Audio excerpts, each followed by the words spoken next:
রাসূল তো এতিমদের সর্দার। পৃথিবীর কোন এতিম যেন বলতে না পারে নবীজি আমার ব্যাপারে কি বলবেন, আমি তো এতিম মানুষ, আর তিনি আমার ব্যাপারে কিভাবে আমার দরদ বুঝবেন। নবীজিকে আল্লাহ পাক কেমন এতিম বানালেন, সমস্ত দুনিয়ার এতিমদের সর্দার বানালেন। মায়ের পেটে যখন তিনি ছিলেন, 6 মাসের সময় মায়ের পেটে থাকাকালীন বাপের এতিম হয়ে গেলেন। যখন প্রসব বেদনা শুরু হয়েছে মায়ের, দুনিয়ায় যখন তিনি আসবেন, হযরতে আমেনা ঘরের ভিতরে বসে তার অবস্থাটা কি, এই সন্তান পৃথিবীতে আসতে পারে যিনি সবচাইতে বেশি খুশি হবেন তিনি তো আজ দুনিয়ায় নাই। মনের ভিতরে কত কষ্ট। আল্লাহ রাব্বুল আলামিন তার হাবিবকে দুনিয়া আনলেন।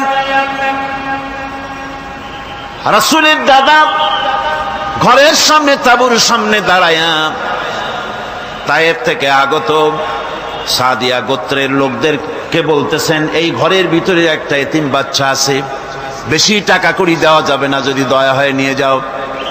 গরিব মানুষ, এতিম মানুষ দেখে শুনে কেউ আর নিতে চায় না। সবশেষে এলেন ভাগ্যবতী মেয়ে, ভাগ্যবতী মহিলা হযরতে হালিমাতুস সাদিয়া। তিনি এসেছেন, কোনো ছেলে পেলে পায় নাই, সকলের শেষে তিনি এসেছেন। আব্দুল মুত্তালিব বলছেন, এই ঘরের মধ্যে একটা এতিম বাচ্চা আছে, দয়া হলে নিয়ে যেতে পারো। তিনি স্বামীর সঙ্গে পরামর্শ করলেন, এরপরে বললেন, যদি দেখতে অন্তত ভালো হয়, মন যদি ভালো লাগে নিয়ে যাব, একেবারে খালি হাতে ফিরে যাওয়ার চাইতে তো ভালো। হযরতে হালিমা বলেন, আমি ঘরের মধ্যে প্রবেশ করলাম, মা আমিনার কোল থেকে শিশু মুহাম্মদ সাল্লাল্লাহু আলাইহি সাল্লামকে যখন আমি কোলে নিলাম, আমি হুজুরের চেহারার দিকে নজর করে দেখলাম, আমার কাছে মনে হলো যেন পূর্ণিমার চাঁদটা আমার কোলে ধরা দিয়েছে। রাসূল কি শিশু মুহাম্মদ সাল্লাল্লাহু আলাইহি সাল্লাম কি যখন নিয়ে বাড়ির দিকে রওনা হলাম, যে গাধা আমার সকলের পেছনে এসেছে সেই গাধা এখন সকলের আগে ছুটে চলে যায়। এরপরে বাড়ি যখন নিয়ে গেলাম, কুয়ায় পানি বাড়লো, গাছে ফসল বাড়লো, খেজুর গাছে খেজুর বাড়তে লাগলো, জমিনে ফলন বেড়ে গেল। রাসূলের দুধ বোন সাইমা রাসূলকে নিয়ে মুহাম্মদ সাল্লাল্লাহু আলাইহি সাল্লাম তাকে দোলনা নিয়ে দোল দিতেছে। কি আশ্চর্য অবস্থা! সাইমা তাকে দোল দিচ্ছে আর বলতেছে, বেঁচে থাকুক মুহাম্মদ সাল্লাল্লাহু আলাইহি ওয়াসাল্লাম, সে দীর্ঘজীবী হোক। কবি লিখতেছেন, কি আশ্চর্য কথা! বেদুইন বালিকা কারে নিয়ে দোল দেয় সে কি তা জানে? বিশ্বনবী মুহাম্মদ রাসূলুল্লাহ সাল্লাল্লাহু আলাইহি ওয়াসাল্লাম এভাবে এতিম অবস্থায় জীবন তার শুরু হলো। যখন তিনি ফিরে এলেন 6 বছর বয়সের সময়, যখন মায়ের কাছে তিনি ফিরে এসেছেন, প্রতিদিন তিনি খেলা দেখতে যান ময়দানে। ইতিহাসের মধ্যে লেখা হয়েছে, মা প্রতিদিন সন্ধ্যার সময় তাকে ফিরে পান। আজকে সন্ধ্যা হয়ে গেছে, শিশু মুহাম্মদ সাল্লাল্লাহু আলাইহি ওয়াসাল্লাম বাড়ি ফেরেন না। কারণ কি, কেন বাড়ি ফেরে না? সন্ধ্যার দিকে তিনি চলে গিয়েছেন পাহাড়িয়া ময়দানে, যে দেখেন ধুধু করতেছে চতুর্দিকে, সন্ধ্যা হয়ে গেছে, অন্ধকার হয়ে গেছে, কোনো ছেলে পেলে নাই, কেউ নাই। পাহাড়ের পাদদেশে বসে শিশু মুহাম্মদ সাল্লাল্লাহু আলাইহি ওয়াসাল্লাম কাঁদতেছেন। মা প্রশ্ন করলেন, বাবারে, সন্ধ্যা উত্তীর্ণ হয়ে গেল, কেন একা একা বসে বসে কাঁদো? তিনি বলছেন, মাজি, আজ কদিন খেলা দেখতে আসলাম ময়দানে, প্রতিদিন দেখি যখন সন্ধ্যা হয়ে যায় মুরব্বী শ্রেণীর কিছু লোক আসে, ছেলেকে নাম ধরে ডাক দেয়, ছেলেরা দৌড়ে তার বাবার কাছে চলে যায়, আর বাবা ছেলেকে কোলে নিয়ে মুখে চুমা দিয়ে বাড়ির দিকে নিয়ে যায়। আমি আজ কদিন পর্যন্ত এই ময়দানে এলাম, কোনদিন সন্ধ্যা বেলায় তো কেউ এসে আমাকে মুহাম্মদ বলে একটা ডাক দিল না। আমার আব্বা কি নাই? আল্লাহ রাব্বুল আলামিন আলামিন বলেন, আলাম ইয়াজিদকা ইয়াতীমান ফাআওয়া, এরকম এতিম অবস্থায় পেয়ে আমি কি আপনাকে আশ্রয় দেই নাই? আপনাকে আমি পেয়েছি এতিম অবস্থায়, এরপরে আমি আপনারে আশ্রয় দিলাম। ওয়া ওয়াজাদাকা দাল্লান ফাহাদা, এরপরে আমি আপনাকে পথ হারা পেলাম, আমি আপনাকে পথের দিশা দিয়া দিলাম। ওয়া ওয়াজাদাকা আইলান ফাআগনা, এরপরে আমি আপনাকে দরিদ্র অবস্থায় পেয়েছি, তারপরে আমি আপনার দারিদ্র মুক্ত করেছি আপনাকে। সুতরাং ফাআম্মাল ইয়াতীমা ফালা তাকহার ওয়া আম্মাস সাইলা ফালা তানহার ওয়া আম্মা বিনি'মাতি রাব্বিকা ফাহাদ্দিস। সুতরাং ও নবী, এতিমের প্রতি নির্মম ব্যবহার করো না, এতিমের প্রতি ভালো ব্যবহার করো, নির্মমতা দেখাইও না। আর ভিক্ষুকতে ধমক দিও না, রূঢ়তা দেখিও না, আর আল্লাহর নিয়ামতের প্রশংসা করো। বহুত মানুষ আছে এতিমরে গলায় ধাক্কা দেয়। মানুষ যখন ভিক্ষা নিতে আসে, গরিব মানুষ ভিক্ষা চাইতে আসছে, ওই মেয়ে আত্মাহিত জানো, দোয়া কুনুত জানো, বাড়ি যেয়ে কাজ করবা, এই সব আজে বাজে কথা বলে ভিক্ষা দেয় না। সাইলকে ধমক দিতে রাসূল করিম সাল্লাল্লাহু আলাইহি ওয়াসাল্লাম নিষেধ করেছেন, সাইলকে ধমক দিও না। গাড়িতে বসে যাচ্ছেন সাহেব, ট্রাফিক মোড়ে যখন সিগন্যাল জ্বললো, গাড়িগুলি দাঁড়ায় গেল, ফকির এসেছে, হাত নাই পাও নাই, বুড়া মানুষ, একটা পয়সা বার করে না। আবার এই মানুষটি ওই ফকিরকে ধমক দিয়া বার করে দিল। এরপরে এই লোকটি যখন কোনো মাজারের কাছে পৌঁছে গেল, 500 টাকার কড়কড়ে নোটটা ফেলে দিল। বলেন টাকা দরকার কার?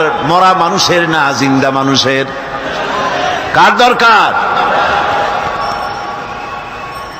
যার টাকা দরকার ছিল তারে দেওয়া হলো না, যার দরকার নাই তারে দেওয়া হলো। এরপরে লোকটা না খেয়ে যখন মারা গেল, পথের ফকির, রাস্তার ফকির, না খেয়ে মারা গেছে। এরপরে তার কাফনের কাপড় নাই, লোকটাকে রাস্তার উপরে শোয়াইয়া একটা ছেঁড়া কাপড় দিয়ে ঢেকে রেখেছে। বড় লোকেরা, সাহেবরা তখন গাড়ি দাঁড় করে আর 5টা টাকা 2টা টাকা করে তার লাশের উপরে মারতেছে। এটা মানবতার এর চাইতে লাঞ্ছনা, মানবতার জন্য এর চাইতে গঞ্জনা আর কিছুই হতে পারে না। মানবতার প্রতি লাঞ্ছনা, এর থেকে আর দুর্গতি কি হতে পারে? বেঁচে থাকার সময় 1টা টাকা আপনি দিলেন না, মরে যাওয়ার পর বিদায় হয়েছে বালাই, এখন দেওয়া শুরু করেছে। আমার বন্ধুগণ, এজন্য এতিমের প্রতি দরদ করার জন্য আল্লাহ পাক কোরআনের ভিতরে পরিষ্কার বলেছেন। রাসূল করিম সাল্লাল্লাহু আলাইহি ওয়াসাল্লাম নিজে এতিম ছিলেন, আর এতিমের প্রতি তার এত দরদ ছিল, একবার তিনি ঈদের দিকে নামাজ পড়ার জন্য যাচ্ছেন। প্রতিমধ্যে দেখেন একটা বাচ্চা ছেলে কাঁদতেছে। এই রাস্তায় কত মানুষ গেল, কেউ দাঁড়ালো না থমকে, বাচ্চার ক্রন্দন কাউকে থামাইতে পারলো না। কিন্তু বিশ্ব নবী, দয়ার নবী রাহমাতুল লিল আলামিন বাচ্চার কান্না দেখে পাও বাড়াতে পারলেন না। নবীজি দাঁড়ায় গেলেন, জিজ্ঞেস করেন, ও বাচ্চা, ঈদের দিনে কাঁদো কেন? ঈদের দিনে তো কাঁদতে নাই। বাচ্চা বলে, তোমার কাছে বলবো না, আমি সেই সকালবেলা থেকে বসে আছি, আমি যদি মক্কার আব্দুল্লাহর পুত্র মুহাম্মদ রাসূলুল্লাহ সাল্লাল্লাহু আলাইহি সাল্লামকে পাই, মনের দুঃখ তার কাছে বলবো।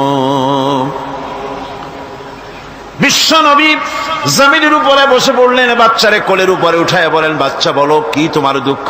তুমি যার জন্য বসেছো আমি তো সেই এতিম নবী, কি বলতে চাও? বাচ্চা বলতেছেন, ইয়া রাসূলুল্লাহ, আমার বাবা মারা গেছে।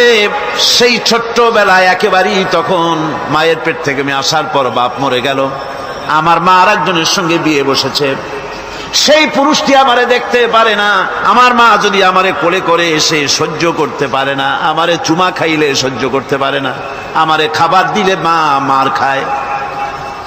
আজ ঈদের দিনে রাতে আমার মা আমাকে বলল, বাবারে তোমার কপাল খারাপ, তোমার বাবা মারা গেছে, তোমাকে সাহায্য করার কেউ নাই, আমি তোমার যত্ন করতে পারলাম না, কোলে নিয়ে সুমাও দিতে পারি না, আমার এমনই কপাল খারাপ।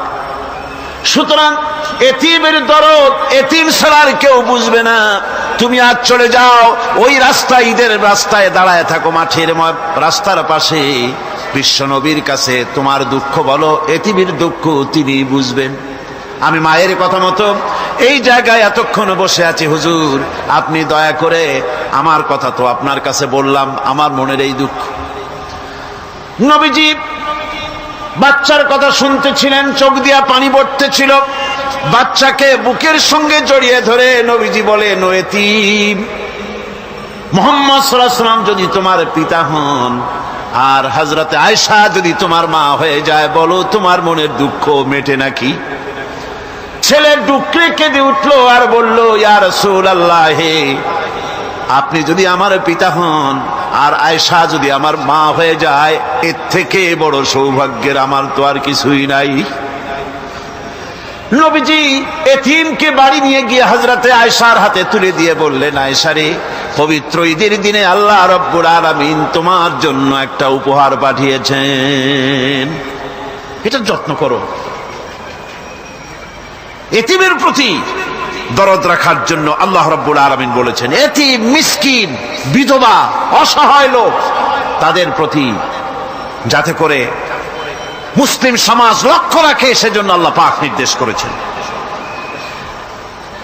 বুখারী এবং মুসলিম শরীফের হাদিসে এসেছে, আস-সাই আলাল আরমারাত ওয়াল মিসকিন কাস-সাই ফি সাবিলিল্লাহ।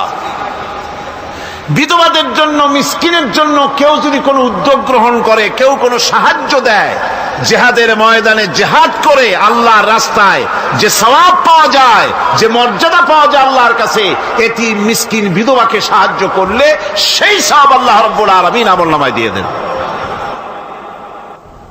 আমাদের প্রিয় নবী এতিম মিসকিনদের খুবই ভালোবাসতেন তার নিজের চাকর হযরত যায়েদ ও আনাস রাদিয়াল্লাহু তাআলা আনহুকে। সে সম্পর্কে এখন আলোচনা করা হচ্ছে। তার চরিত্রই প্রমাণ করে, নবীদেরকে বায়্যানাত দেওয়া হয়েছে, এমন চরিত্র, আচার আচরণ দেওয়া হয়েছে যাতে করে লোকেরা অভিভূত হয়ে যায়, আকৃষ্ট হয়ে যায়। হযরতে যায়েদ, তিনি তো কৃতদাস ছিলেন, হারায় গেলেন বাপ মা থেকে, আর এরপরে কুদরত তারে মুহাম্মদ সাল্লাল্লাহু আলাইহি ওয়াসাল্লামের ঘরে উঠায় দিল। তিনি তখনও আল্লাহর নবী, তখনও নবুয়তের দায়িত্ব পান নাই। যায়েদের পিতার কাছে খবর হয়ে গেল, যায়েদ আছে রাসূলের বাড়িতে, মুহাম্মদ সাল্লাল্লাহু আলাইহি ওয়াসাল্লামের বাড়ি মক্কায়। তারা এসে হুজুরের সঙ্গে দেখা করে বললেন, মুহাম্মদ সাল্লাল্লাহু আলাইহি ওয়াসাল্লাম, জানতে পেরেছি আপনার কাছেই আমাদের ছেলে যায়েদ আছে, মেহেরবানি করে তাকে আমাদেরকে ফিরায় দেন। হুজুর বলেন, যায়েদ যদি তোমাদেরকে চিনতে পারে আর যদি যেতে চায়, আমার পক্ষ থেকে কোনো আপত্তি নাই, অবশ্যই যাবে। তবে যায়েদ যদি যেতে না চায়, আমি এমন লোক নই যে কেউ আমার কাছে থাকতে চাইলে আমি জোর করে তাকে ঠেলেও দিতে পারি না, আমি তেমন লোক নই। পিতা বললেন, আপনি অবশ্যই যুক্তিপূর্ণ কথা বলেছেন। হযরতে যায়েদকে আনা হলো। হুজুর বললেন, তুমি কি চেনো এদের? কি?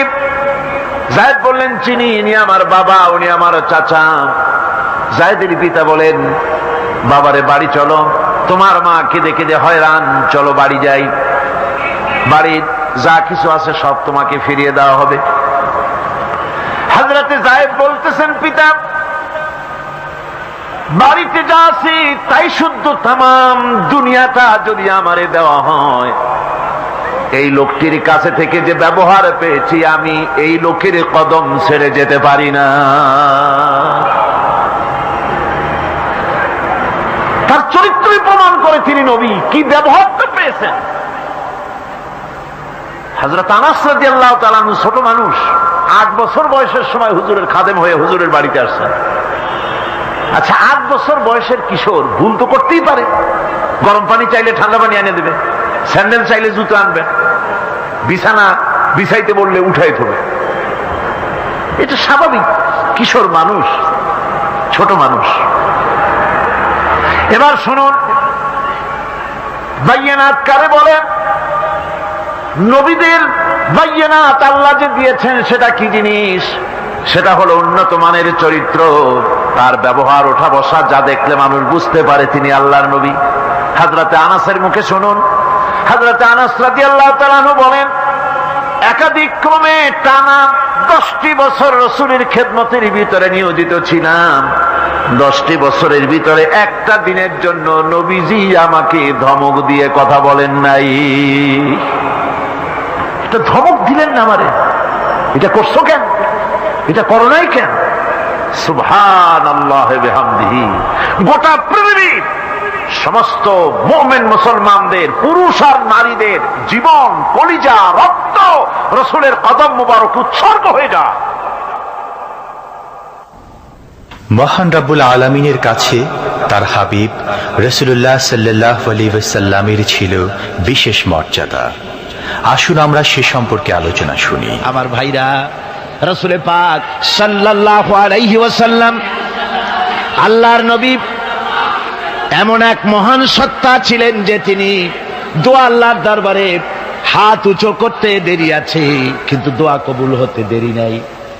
হিজরত করে মদিনায় এসেছেন, নামাজ পড়তে দিল চায়, কাবা শরীফের দিকে ফিরে যদি নামাজ পড়তে পারতাম দিলটা বড় ভালো লাগতো, কিন্তু হাত উঁচু করে মোনাজাত করতেছেন না, আল্লাহর কাছে বলতেওছেন না যে আল্লাহ তুমি আমার কিবলাটা বাইতুল মুকাদ্দাস থেকে ফিরাইয়া মক্কা শরীফে বাইতুল্লাহর দিকে ফিরাইয়া দাও, মুখেও বলতেছেন না, মনেও না, শুধু আকাশের দিকে বারবার তাকাচ্ছেন, মোনাজাত করেন নাই। মনে মনে আশা পোষণ করতেছেন যদি এমন একটা ওহী নাজিল হয়ে যেত। আল্লাহ রাব্বুল আলামিন সঙ্গে সঙ্গে রাসূল জোহরের নামাজ পড়তেছিলেন, 2 রাকাত পড়া হয়ে গেছে, এমন সময় ওহী নাজিল হয়ে গেল, ক্বাদ নারা তাকাল্লুবা ওয়াজহিকা ফিস সামা। ও নবী, আমি দেখতে পেয়েছি বারবার আপনি আকাশের দিকে তাকাচ্ছেন। সুবহানাল্লাহ, আমি দেখতে পেয়েছি। ফালানুওয়াল্লিয়ান্নাকা কিবলাতান তারদাহা ফাওয়াল্লি ওয়াজহাকা শাতরাল মাসজিদিল হারাম। আর দেরি নাই, আপনার মনের আশা পুরো হয়ে গেছে, এক্ষুনি আপনার কিবলা পরিবর্তন করুন। হুজুর 2 রাকাত পড়েছিলেন বাইতুল মাকদাসের দিকে ফিরে, বাকি 2 রাকাত তিনি মক্কা শরীফের কাবা শরীফের দিকে ফিরলেন। আজও পর্যন্ত সেই মসজিদ আছে, সাক্ষ্য দিচ্ছে নবীর কথা কিভাবে মঞ্জুর হয়। মসজিদে কিবলাতাইন মদিনা মুনাওয়ারায় সে মসজিদ আজও আছে। ভাইরা আমার, রাসূল পাক সাল্লাল্লাহু আলাইহি ওয়াসাল্লাম এত বড় মর্যাদা সম্পন্ন ব্যক্তিত্ব, মহান ব্যক্তিত্বের উম্মতের মধ্যে আল্লাহ আমাদের শামিল করেছেন। শুকরিয়া স্বরূপ আমরা পড়ি আলহামদুলিল্লাহ। জোরে সোরে পড়েন আলহামদুলিল্লাহ। আমার ভাইরা, মর্যাদা এত বেশি আল্লাহ রাসূলকে আল্লাহ রাব্বুল আলামিন দান করেছেন।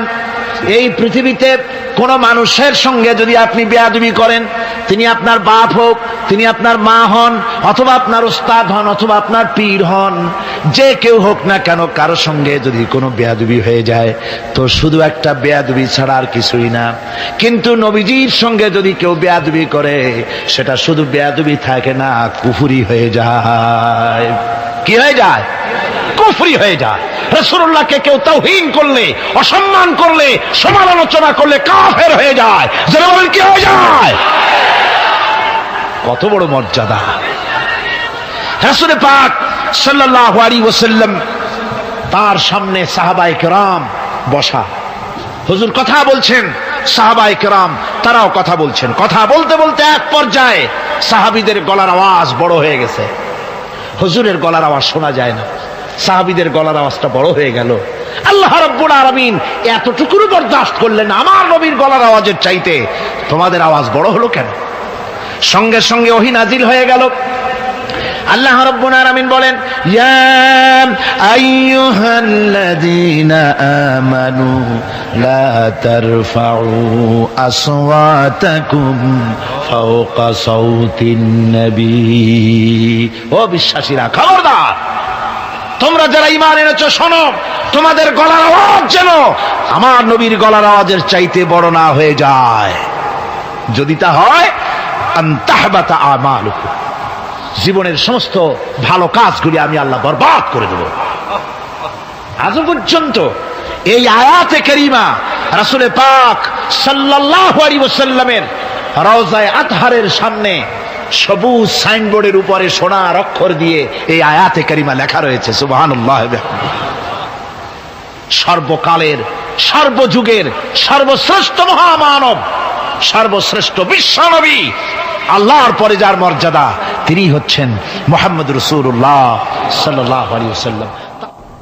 রাসূলুল্লাহ সাল্লাল্লাহু আলাইহি ওয়াসাল্লামের প্রতি মহান আল্লাহর ভালোবাসার অন্যতম নিদর্শন হচ্ছে মেরাজ। এর মাধ্যমে আল্লাহ রাব্বুল আলামিন তার বন্ধুকে নিজের সান্নিধ্যে নিয়েছিলেন। এখন আমরা শুনব সেই মেরাজের কাহিনী। দুলির ধরা থেকে রাসূলকে আরশে আজিমে নিয়ে যাওয়া হবে। বোরাক এলো। বোরাক হচ্ছে বারকুন থেকে উৎপত্তি। এর অর্থ হচ্ছে বিজলি, বৈদ্যুতিক গতি সম্পন্ন, ঘোড়ার চাইতে ছোট, খচ্চরের চাইতে বড়, এই জাতীয় একটা প্রাণীর মতো হযরতে জিবরাইল নিয়ে আসতে। আমাদের দেশে কারো কারো বাড়িতে আয়নায় বান্দানো থাকে এই ছবিটা। ঘোড়া আছে, দুইটা ডানা আছে, মাথাটা মেয়ে লোকের মতো, চুলগুলো ঝুলে পড়ছে, নিচে লেখা আছে হাজা বুরাকুন নবী সাল্লাল্লাহু আলাইহি ওয়াসাল্লাম। আন্দাজে কোথায় পাইছে আল্লাহ জানে, মিথ্যে কথা, বাজে কথা। আল্লাহ এরকম একটা মেয়ে লোক মার্কা ঘোড়া পাঠাইছিল হুজুরকে নেওয়ার জন্য, এটা কথা হইল। রাসূলকে মক্কা থেকে, উম্মে বাবে উম্মে হানি থেকে হুজুরকে বের করে নিয়ে যাওয়া হলো বাইতুল মাকদাসে। সমস্ত পয়গম্বর, দুনিয়া আল্লাহ যাদের পাঠিয়েছিলেন, সমস্ত রূহ উপস্থিত ছিল সেখানে। রাসূল করিম সাল্লাল্লাহু আলাইহি সাল্লাম এখান থেকে মেরাজ করলেন। এতটুকু ছিল ইসরা। কোরআনে কারীম বলছে, আজকের কারি সাহেব যেখান থেকে তেলাওয়াত করেছিলেন, সুবহানাল্লাযী আসরা বিআবদিহি লাইলাম মিনাল মাসজিদিল হারামি ইলাল মাসজিদিল আকসা।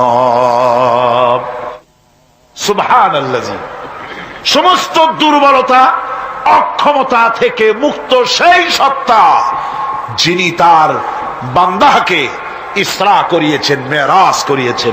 সুবহানাল্লাহ। সমস্ত দুর্বলতা, অক্ষমতা থেকে মুক্ত তিনি পার করে নিয়ে গিয়েছেন। তারপরে মুহূর্তের ভিতরে মহাশূন্য পাড়ি দিয়ে, সেই মহাশূন্য মানে কি? এইখান থেকে সূর্য কত দূরে জানেন না? 9,30,00,000 মাইল দূরে এখান থেকে সূর্য।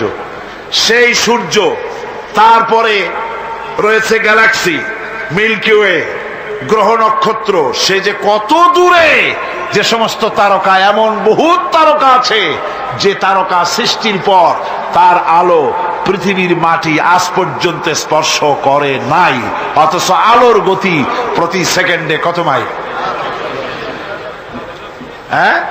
1,86,000 মাইল।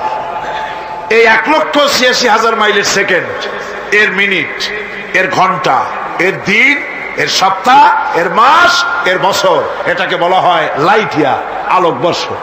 সেই তারকা তৈরি হওয়ার পর কত সহস্র সহস্র লাইট ইয়ার চলে গেল, আজ পর্যন্ত সেই তারকার আলো পৃথিবীর মাটি স্পর্শ করতে পারে নাই। তাহলে সেই তারা কোথায়? আল্লাহ রাব্বুল আলামিন তার হাবিবকে চাঁদ, সূর্য, গ্রহ, নক্ষত্র, মহাশূন্য পাড়ি দিয়ে, তারপরে 7 আকাশ পাড়ি দিয়ে সিদরাতুল মুনতাহা পর্যন্ত নিয়ে গেলেন। জোরে কোন সুবহানাল্লাহ। এবার সিদরাতুল মুনতাহা পর্যন্ত যাওয়ার পথে যত ঘটনা ঘটলো, সেগুলো আপনারা ইতিহাস থেকে পড়ে নেবেন, ওগুলি বলার সময় আমার কাছে নাই। সিদরাতুল মুনতাহায় যাওয়ার পর হযরতে জিবরাইল বলেন, আর আমি যেতে পারবো না, এটা হলো বিপজ্জনক বর্ডার। আমি যদি আর এক চুল অগ্রসর হই তাহলে আমি জ্বলে পুড়ে ছাই হয়ে যাব, আমার আর যাওয়ার অধিকার নাই। হুজুর সেখানে বসে থাকলেন। জিবরাইল বলে গেলেন, এখান থেকে আপনাকে নেওয়ার কুদরতি ব্যবস্থা হয়ে যাবে। রাসূল দুনিয়ায় ফিরে এসে হযরতে বেলালকে ডেকে বলেছিলেন, বেলাল গো, এমন কি আমল তুমি করো আমারে শোনাও। হযরতে বেলাল বলেন, হুজুর আমার আমল তো সব আপনি জানেন। কয় না, কি করো শোনাও।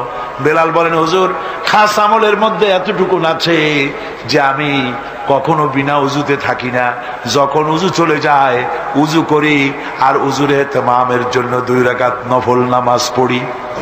হুজুর বলেন, বেলাল তুমি এই আমল ছাড়বা না, কারণ সিদরাতুল মুনতাহায় হযরত জিবরাইল আমারে যখন ছেড়ে চলে গেলেন আমার একা একা বড় ভয় লাগতে লাগলো। তখন আমার মনে হচ্ছিল তুমি যেন আমার চতুর্দিকে হাঁটতেছো। আমার ভাইরা, রফরফ নামক বিছানা চলে এলো। কুদরতি এই বিছানায় চড়ে নবীজি আল্লাহ রাব্বুল আলামিনের দরবারে আরশে আজিমে পৌঁছে গেলেন। জোরে বলেন সুবহানাল্লাহ, জোরে বলেন সুবহানাল্লাহ। যেখানে পৃথিবীর কোন মানুষের যাওয়া সম্ভব নয়, গোটা পৃথিবীর মানুষের মর্যাদা আল্লাহ পাক বাড়ায় দিলেন, আরশে আজিমে হুজুরকে নিয়ে গেলেন। তারপরে তিনি কথাবার্তা হুজুরের সাথে কি বললেন সেই কথাগুলি নিয়ে আমাদের দেশে কথা হলো এই যে হুজুরকে নিয়ে আল্লাহ 5 ওয়াক্ত নামাজ দিছিলেন তো 50 ওয়াক্ত। মুসা আলাইহিস সালামের সাথে দেখা না হইলে তো কাম সারছিল, আমাদের আর উপায় ছিল না। আরে ভাই, শুধু নামাজ দেওয়াই যদি উদ্দেশ্য হবে তাহলে রোজার মতো তো আল্লাহ দুনিয়ায় বসে দিতে পারতেন কিনা, হজের মতো জাকাতের মতো পারতেন কিনা। শুধু নামাজের জন্য নয়, আল্লাহ পাকের কায়নাত দেখাবার জন্য আল্লাহ পাক তাকে নিয়েছিলেন। বেহেশত দেখাইছেন, দোজখ দেখাইছেন, ভালো কাজ করলে কিরকম শান্তি হবে, খারাপ কাজ করলে কিরকম শাস্তি হবে চোখে দেখাই দিয়েছেন মুহাম্মদ রাসূলুল্লাহ সাল্লাল্লাহু আলাইহি ওয়াসাল্লামকে। মেরাজ থেকে ফিরে এলেন, ঘরে এসে দেখেন উজুর পানি, উজু করে যে গেছিলেন উজুর পানি তখনও গড়াচ্ছে।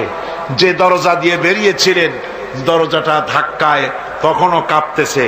যে বিছানায় শোয়া ছিলেন সে বিছানায় মানুষ শুয়ে থাকলে যেমন উষ্ণ থাকে সেরকমের উষ্ণ ভাব তখনও আছে। কেমনে হলো মাথায় ঢুকবে না। সুবহানাল্লাহ কোন ঢুকবে, জোরে কোন সুবহানাল্লাহ। এটার ব্যাপারে কোন বিজ্ঞান দর্শন যুক্তির প্রয়োজন নাই। প্রয়োজন শুধু এতটুকু, আল্লাহ তার হাবিবরে নেবেন, কত দ্রুত নিবেন, কত দ্রুত পাঠাবেন এটা তিনিই ভালো জানেন, আমাদের কোনো জানার কথা না। ঠিক কিনা কর? তবে দৃষ্টান্ত যদি চান তাহলে আমি দৃষ্টান্তটা এভাবে দিতে পারি, বুঝাবার জন্য একটা দৃষ্টান্ত দিতে পারি।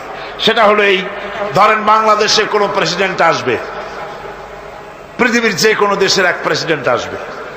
এটা আসার যখন খবর হয়ে যাবে তখন পত্র পত্রিকায় রুট বলে দেওয়া হয়, এই রুটে রাষ্ট্রীয় মেহমান রাষ্ট্রীয় অতিথি ভবনে আসবেন, এই রাস্তা দিয়ে সাধারণ ট্রাফিক চলাচল বন্ধ থাকবে। এয়ারপোর্ট থেকে নিয়ে রাষ্ট্রীয় অতিথি ভবন পর্যন্ত মেহমান না আসা পর্যন্ত সমস্ত ট্রাফিক চলাচল বন্ধ। মেহমান পৌঁছে যাবে, তারপরে আবার স্বাভাবিক ট্রাফিক চলবে। এটা জানেন কিনা? এইটা যদি পৃথিবীর সামান্য সলিমদ্দি কসিমদ্দি এই জন্য বলছি, আজ আছে কাল নাই। ঠিক কিনা গণ? আজ মন্ত্রিত্ব গেল, কালকে রাস্তায় দাঁড়ায় বলবে রিক্সাওয়ালা আমার একটু নেওয়া, বাজারে মাছ কিনতে যাব। ঠিক কিনা? সুতরাং এদের তো কোনো মর্যাদা নাই।